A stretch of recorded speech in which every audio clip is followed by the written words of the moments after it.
ஜிம்முக்கு போய் ட்ரெட்மில்ல ஓடுறது பலருக்கும் பிடித்தமான உடற்பயிற்சி முறை. இது உடல் ஆரோக்கியத்திற்கு மிகவும் நல்லது என்றாலும் சில தவறுகளை செய்வதன் மூலம் எதிர்மறையான விளைவுகளை சந்திக்க நேரிடலாம். குறிப்பாக சிலர் தங்களது உடல் தாங்கும் திறனை மீறி அதிக வேகத்தில் ஓட முயற்சிப்பது முழங்கால்களுக்கு பெரும் பாதிப்பை ஏற்படுத்தும். ஹாய் ஹலோ ஃப்ரெண்ட்ஸ், வணக்கம் அண்ட் வெல்கம் டு தேன் மிட்டாய் யூடியூப் சேனல். நாம் இன்னைக்கு இந்த பதிவில் ட்ரெட்மில்ல யூஸ் பண்ணுறவங்க என்னென்ன பண்ணணும், அதை எப்படி யூஸ் பண்ணணும், எதை தவிர்க்கணும் அப்படிங்கிறத பற்றி தெரிஞ்சுக்கலாம். ட்ரெட்மில்ல அதிக வேகத்தில் ஓடும் போது உங்கள் முழங்கால்கள் தொடர்ந்து அதிர்வுக்கு உள்ளாகின்றன. ஒவ்வொரு முறை உங்கள் கால் தரையில் படும்போதும் உங்கள் முழு உடல் எடையும் முழங்காலில் விழுகின்றது.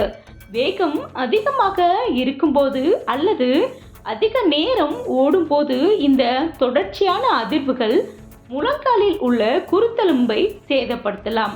நாளடைவில் இது முழங்கால் வலி, வீக்கம் மற்றும் மூட்டு தேய்மானம் போன்ற பிரச்சனைகளுக்கு வழிவகுக்கும்.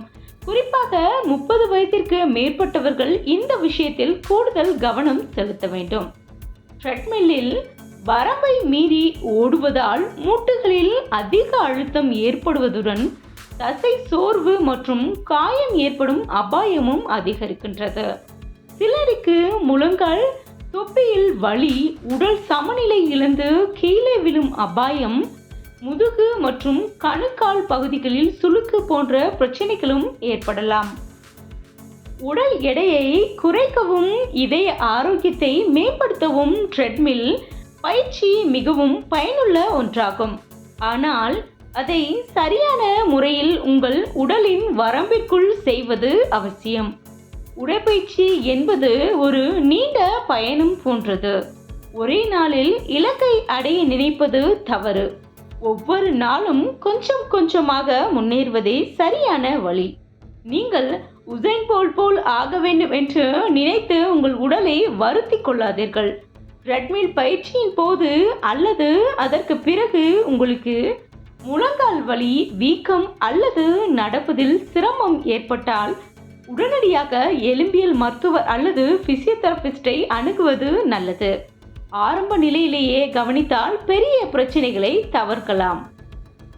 ட்ரெட்மில்லில் ஒரு நாளைக்கு 20 முதல் 30 நிமிடங்கள் ஓடுவது போதுமானது. முழங்காலில் ஏற்படும் அதிர்வுகளை குறைக்க நல்ல அதிர்வை உறிஞ்சும் காலணிகளை அணியுங்கள். ட்ரெட்மில்லில் உங்கள் வேகத்தை எப்போதும் கவனியுங்கள். மணிக்கு 5 முதல் 7 கிலோமீட்டர் வேகத்தில் நடப்பது அல்லது மெதுவாக ஓடுவது நல்லது. உங்கள் மூட்டுகள் குணமடைய வாரத்தில் 2 நாட்கள் கட்டாயம் ஓய்வெடுக்க வேண்டும்.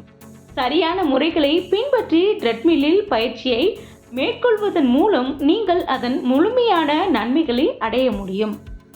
என்ன ஃப்ரெண்ட்ஸ், இந்த டிப்ஸ் உங்களுக்கு ரொம்பவே யூஸ்ஃபுல்லாக இருக்கும்னு நான் நம்புகிறேன். இந்த வீடியோ பிடிச்சிருந்தா லைக் பண்ணுங்கள், ஷேர் பண்ணுங்கள். இதே மாதிரி ஒரு யூஸ்ஃபுல்லான டிப்ஸோட நான் மறுபடியும் உங்களை சந்திக்கிறேன். நன்றி, வணக்கம்.